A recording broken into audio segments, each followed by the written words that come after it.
संयुक्त राष्ट्र के प्रस्ताव में पहली बार हिंदी अपनाने का जिक्र, जाने क्या है इसके मायने, भारत के लिए कितनी बड़ी सफलता। विस्तार। राष्ट्र महासभा की ओर से बहुभाषावाद पर भारत के प्रस्ताव को पारित किया गया है। संयुक्त राष्ट्र ने अपनी भाषाओं में हिंदी को शामिल कर लिया है। प्रस्ताव में संयुक्त राष्ट्र के कामकाज में हिंदी व अन्य भाषाओं को भी बढ़ावा देने का पहली बार जिक्र किया गया है। आइए जानते हैं इसके क्या मायने हैं और भारत के लिए यह कितनी बड़ी सफलता है।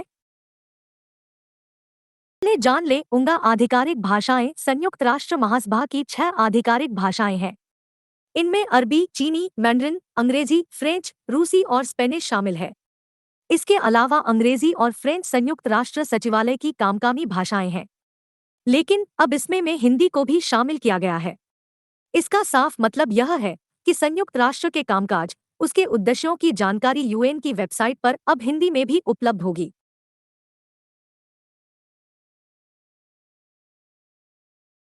यूएन का बहुभाषावाद प्रस्ताव 1 फरवरी 1946 को पहले सत्र में यूएनएससी ने एक प्रस्ताव पास किया था। प्रस्ताव 13(1) के तहत यूएन ने कहा था, संयुक्त राष्ट्र अपने उद्देश्यों को तब तक प्राप्त नहीं कर सकता जब तक दुनिया के लोगों को इसके उद्देश्यों और एक्टिविटीज के बारे में पूरी जानकारी नहीं हो। बहुभाषावाद पर भारत कई वर्षों से यूएन में हिंदी को मान्यता दिलाने का प्रयास कर रहा है। इसी क्रम में भारत की ओर से एक प्रस्ताव पेश किया गया था। इसके पेश करते हुए संयुक्त राष्ट्र के कामकाज में हिंदी व अन्य भाषाओं को भी बढ़ावा देने का पहली बार जिक्र किया गया है। शुक्रवार को पारित प्रस्ताव में कहा गया है कि संयुक्त राष्ट्र हिंदी भाषा सहित आधिकारिक और गैराधिकारिक भाषाओं में महत्वपूर्ण संचार और संदेशों का प्रसार जारी रखने के लिए प्रोत्साहित करता है। इस साल पहली बार प्रस्ताव में हिंदी भाषा का उल्लेख है। इस संकल्प में पहली बार बांग्ला और उर्दू का भी उल्लेख है। भारत ने दिए थे 8 लाख अमेरिकी डॉलर। हिंदी को बढ़ावा देने के लिए भारत सरकार लंबे समय से प्रयास कर रही है। कई हिंदी सम्मेलनों में संयुक्त राष्ट्र में हिंदी को आधिकारिक मान्यता दिलाने की मांग उठ चुकी है।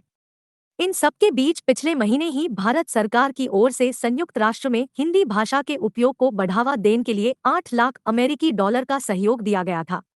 भारत के स्थायी मिशन की ओर से ट्वीट कर इसकी जानकारी दी गई थी। हिंदी@UN।